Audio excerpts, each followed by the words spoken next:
বাংলাদেশ, আমাদের মাতৃভূমি, আমাদের প্রাণের দেশ। কথা হলো এই যে বাংলাদেশ আমাদের প্রাণের নাম, এই বাংলাদেশ শব্দটা কিভাবে এসেছে, কিভাবে আমাদের হয়েছে, খুবই গুরুত্বপূর্ণ একটা প্রশ্ন।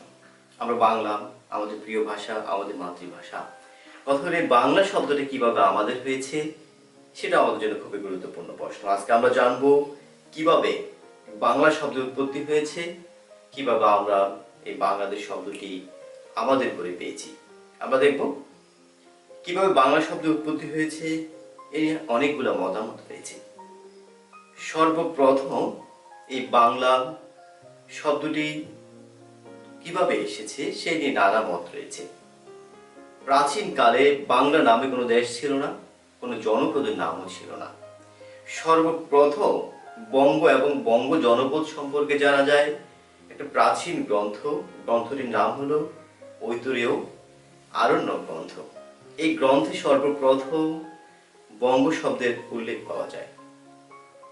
এই বঙ্গ শব্দটি কিভাবে এসেছে তার মধ্যে আমরা দেখতে পাবো এটা পরিক্রমার মাধ্যমে আমরা এই বাংলাদেশ শব্দটা পেয়েছি।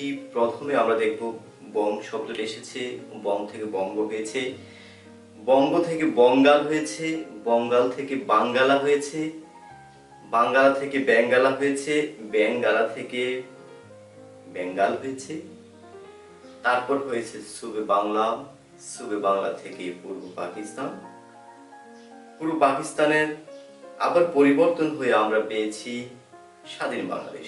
তাহলে এই শব্দটা বিভিন্ন প্রক্রিয়ার মাধ্যমে কিন্তু আমাদের হয়ে এসেছে।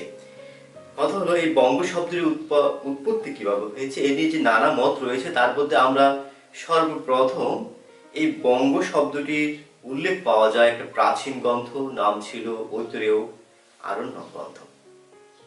কথা হলো এই বঙ্গ শব্দের উৎপত্তি কিভাবে হয়েছে এ নিয়ে কয়েকটি মত রয়েছে।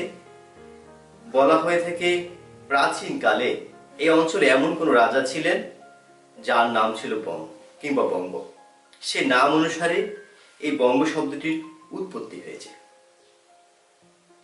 আবার কারো মতে এই অঞ্চলে অর্থাৎ ভারতীয় উপমহাদেশের প্রাচীন ব্যক্তির নাম ছিল হিন্দ। হিন্দের অনেকগুলো সন্তানের মধ্যে একটি সন্তানের নাম ছিল বঙ্গ। তার নাম অনুসারে পরবর্তী সময়ে এই অঞ্চলের নাম বঙ্গ হয়েছে, সেখান থেকে বঙ্গ শব্দের উৎপত্তি হয়েছে। আবার আরেকটা মত রয়েছে, বলা হয়ে থাকে আমরা যে বঙ্গ শব্দটি পেয়েছি এটি উৎপত্তি হয়েছে চীনা এবং তিব্বতীয় ভাষার একটা শব্দ থেকে। বঙ্গের যে অং রয়েছে এটার অর্থ হলো পানি বা জলাশয়। চীনা কিংবা তিব্বতীয় ভাষার সাথে কেন মিল রয়েছে বলা হয়ে থাকে, আমরা দেখব হুয়াংহো, ইয়াংসিকিয়াং, গঙ্গা, এগুলোর মধ্যে অং শব্দটা রয়েছে, অং অংশ রয়েছে। এই অং থেকে ধারণা করা হয়ে থাকে চীনা এবং তিব্বতীয় ভাষার কোনো শব্দ থেকেই কিন্তু বং শব্দটির উৎপত্তি হয়েছে। তাহলে এই চীনা বা তিব্বতীয় ভাষায় অং শব্দ অর্থ পানি কিংবা জলাশয়, সে অনুসারে বং মানে হলো যারা সে জলাশয়ের অঞ্চলে বসবাস করত, আর যে অঞ্চলে বসবাস করত তাকে বলা হয়ে থাকে বঙ্গ। এছাড়া অন্য মত রয়েছে এই অঞ্চলে যে জাতিগুলো তৈরি হয়েছে কিংবা দেশের নাম তৈরি হয়েছে এগুলার পিছনে, আবারও বলছি, যে দেশগুলো তৈরি হয়েছে, দেশের নাম তৈরি হয়েছে, তার পিছনে জাতিগত নাম একটা গুরুত্বপূর্ণ ভূমিকা রাখছে। বলা হয়ে থাকে এই অঞ্চলে কোনো গোত্রের নাম কিংবা বংশের নাম, জাতির নাম ছিল বং, সে বং থেকে বঙ্গ শব্দটি উৎপত্তি হয়েছে। সেক্ষেত্রে বলা হয়ে থাকে এই বঙ্গ শব্দটি সংস্কৃতি শব্দ থেকে এসেছে। এছাড়া আরো অনেকগুলো মত রয়েছে। তাহলে বঙ্গ থেকে বঙ্গাল হলো কিভাবে, বঙ্গ থেকে যে বঙ্গাল হয়েছে এ নিয়ে কয়েকটা মত রয়েছে। আমরা দেখব কারো মতে বং ছিল হিন্দের পুত্র, আর যে আল শব্দটা আমরা দেখতে পাচ্ছি এই আল শব্দটা হলো মূলত সেমিটিক ভাষার একটি অংশ। এই আল হলো, তার অর্থ হলো সন্তান সন্ততি কিংবা পুত্র সন্তান। তাহলে বং, এই বঙ্গল হিন্দের পুত্র, তার পরবর্তী যারা বংশধর রয়েছে তাদের সাথে আল যোগ হয়েছে, তার মানে বঙ্গাল। এই বঙ্গাল মানে হলো হিন্দের পরবর্তী যে বংশধর রয়েছে, তার বঙ্গের সন্তান সন্ততি রয়েছে, তাদেরকে বলা হতো বঙ্গাল। এই বঙ্গাল শব্দের উৎপত্তি নিয়ে আমরা দেখব সবচেয়ে প্রসিদ্ধ একটা মত রয়েছে। তিনি এই প্রসিদ্ধ মত যিনি দিয়েছেন, তিনি ছিলেন সম্রাট আকবরের একজন বিশিষ্ট সভাসদ, একজন ঐতিহাসিক। তার নাম ছিল আবুল ফজল। এই আবুল ফজলের একটি বিখ্যাত গ্রন্থ নাম হলো আইনি আকবরী। এই আইনি আকবরী গ্রন্থে সম্রাট আকবরের সভাসদ আবুল ফজল যে ব্যাখ্যাটা দিয়েছেন, তার মতে প্রথমে শব্দ ছিল বঙ্গ। এই অঞ্চলে একটা জনপদের নাম ছিল বঙ্গ।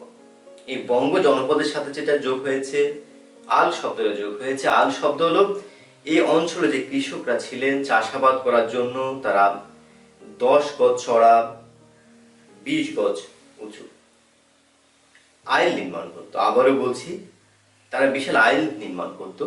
এই আইল শব্দটির সাথে যুক্ত হয়েছে বঙ্গ, অর্থাৎ বঙ্গের সাথে আইল শব্দ যুক্ত হয়েছে বঙ্গাল। এছাড়া অনেক ঐতিহাসিক মনে করেন যে এই অঞ্চলে আসলে দীর্ঘ সময় যে চাষাবাদের কালচার ছিল, সেক্ষেত্রে চাষাবাদ করার জন্য সবসময় জমির পাশে আইল তৈরি করা লাগতো এবং সেখান থেকে আসলে আল শব্দটি এসেছে, যার কারণে বঙ্গের সাথে আল যোগ হয়ে শব্দটি হয়েছে বঙ্গাল। এবং অনেক ঐতিহাসিক এটার সাথে একমত পোষণ করেছেন। এই বঙ্গাল শব্দটি সময়ের পরিক্রমায় কিভাবে আবার বাংলা হয়েছে বলা হয়ে থাকে। বঙ্গাল শব্দটির সাথে ফার্সি উপসর্গ আ যোগ হয়েছে বঙ্গালা কিংবা বাঙ্গালা। এই বাঙ্গালা শব্দটি সর্বপ্রথম চারদিকে অর্থাৎ বিশাল অঞ্চলে ব্যাপকভাবে পরিচিতি লাভের ক্ষেত্রে যে ভূমিকা রেখেছেন, তা ছিল ইলিয়াস শাহী বংশের সময়কালে। ইলিয়াস শাহী বংশের যিনি প্রতিষ্ঠা হচ্ছেন হাজী ইলিয়াস, তিনি সর্বপ্রথম লখনৌতে একটা শাসন কায়েম করেছিলেন। তিনি মোবারক শাহীকে পরাজিত করে লখনৌতে শাসন ক্ষমতা অর্জন করেন। লখনৌতে তিনি ক্ষমতা দখল করে তিনি নাম দিয়ে নিজে যে উপাধি ধারণ করেছেন, সেই উপাধি হলো শাহী বাঙ্গালা। বলা হয়ে থাকে এই বাঙ্গালা শব্দটিকে তিনি সর্বপ্রথম সবার কাছে ব্যাপকভাবে পরিচিত করে তোলেন। ইলিয়াস শাহী বংশের পরে এসেছে হোসেন শাহী বংশ। হোসেন শাহী বংশের সময়ে এই বাংলা শব্দটা আরো ব্যাপকভাবে প্রচারিত, অর্থাৎ তাদের রাজত্ব যখন প্রসারিত হয়েছে, তার পাশাপাশি রাজত্বের সাথে এই বাংলা শব্দটিও ব্যাপকভাবে প্রসারিত হয়ে থাকে। এই বঙ্গ, এই যে বিশাল অঞ্চলকে আমরা আজ আমরা বিশাল অংশকে যে বঙ্গ বলছি কিংবা বাংলা বলছি, এই পুরো অংশ কিন্তু একসাথে বাংলা ছিল না কিংবা বঙ্গ ছিল না। প্রাচীন কালে যদি মনে করা হয়ে থাকে একটি জনপদের নাম বঙ্গ। এই আমাদের পুরো অঞ্চল আরো অনেকগুলো জনপদ ছিল, সমতট, হৈকেল, রাঢ়, পুন্ডু, বরেন্দ্র। কোনো কোনো ঐতিহাসিক বা আধুনিক ঐতিহাসিকরা মনে করে থাকেন এই পুরো অঞ্চলটা সময়ের পরিক্রমায় একজন শাসকের অধীনে শাসিত হতে শুরু করে, একসাথে চলাফেরা করতে শুরু করে। সময়ের পরিক্রমায় বিভিন্ন রাজ শাসনের মাধ্যমে, বিভিন্ন প্রক্রিয়ার মাধ্যমে এসে পুরো অঞ্চলের একটি নাম ধারণ করেছে, তা হলো বঙ্গ। এই বঙ্গ শব্দটি সেভাবে এসেছে, আমরা দেখেছি সেখান থেকে এসেছে বাঙ্গালা। এই বাঙ্গালা শব্দটি পরবর্তী সময়ে আমরা দেখব যখন এই অঞ্চলে পর্তুগিজরা আসে। 1521 সালের দিকে আমাদের এই অঞ্চলে সর্বপ্রথম পর্তুগিজদের আগমন ঘটে। পর্তুগিজরা এসে এই অঞ্চলকে বলতেন বেঙ্গালা।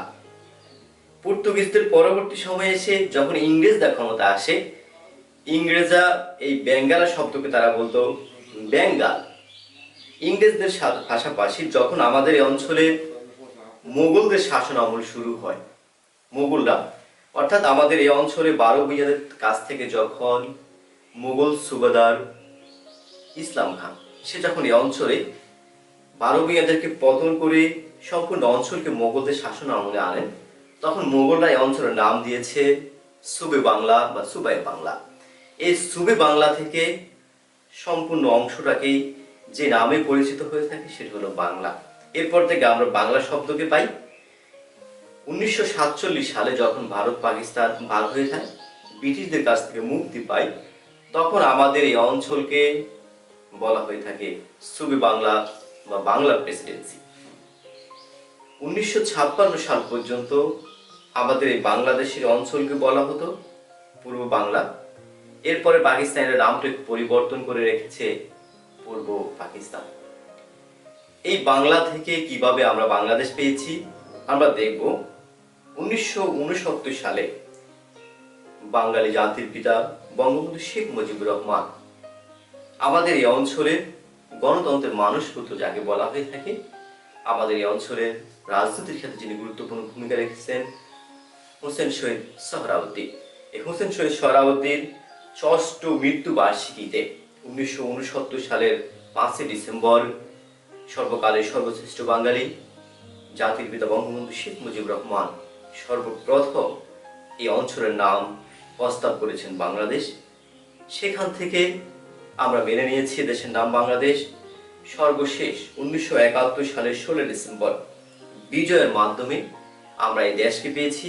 তখনই এই দেশের নাম পরিপূর্ণভাবে আমরা ধারণ করেছি, যে নাম সেটা হলো বাংলাদেশ। তার মানে আমরা যে বিষয়টা বুঝতে পেরেছি সেটা হলো প্রথম কোনো একটা জনপদ কোনো একটা অংশ থেকে বং শব্দের উৎপত্তি হয়েছে, সেখান থেকে পরিক্রমায় বঙ্গ থেকে যোগ হয়েছে বঙ্গ থেকে হয়েছে বঙ্গাল, এবং বঙ্গালের সাথে আবার আযোগ হয়েছে বাঙ্গালা।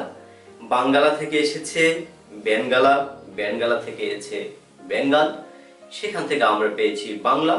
এবং সর্বশেষ 1971 সালের 16 ডিসেম্বর আমাদের নতুন একটা দেশের উৎপত্তি হয়েছে, আমরা স্বাধীন একটা দেশ পেয়েছি, তার নাম হলো বাংলাদেশ।